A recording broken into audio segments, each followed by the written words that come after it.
It's 1 p.m. in Mission Viejo, California, when Angela Collins answers the call to prayer. It's her second prayer of the day, and following custom, she'll pray 3 more times before the day is done. Now I have this belief, and I love my belief, so I have to respect it and follow the rules. The rules are not easy to follow. Angela is Muslim. She has been for almost 5 years. Raised Catholic, she learned about Islam after meeting Muslims while traveling overseas. She converted just 2 months after September 11th, a time when the war on terror was almost synonymous with a war on radical Islam.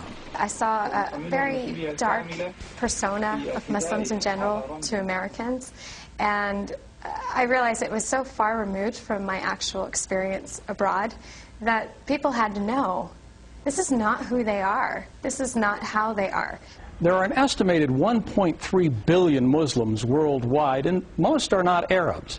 Here in the United States, while the Muslim contingent numbers an estimated 7 to 8 million, it's growing rapidly. 20,000 new converts each year, 4 times as many women as men. In the Quran, it says that women were created independently of Adam, that Eve was an independent creation of God's. And so for a lot of white American women, that really appeals to their sensibilities of equality, and it's very liberating for them. Maybe I'll help you cook something. Julia Roach converted to Islam after being introduced to the religion by her husband, Chris. They weren't married at the time.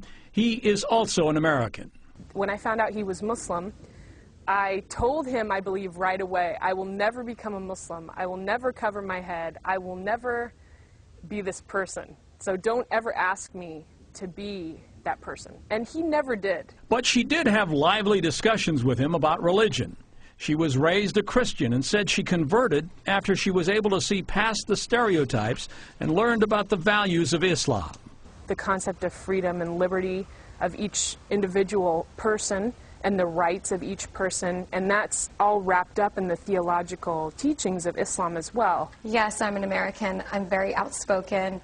I'm pretty assertive and very happy person.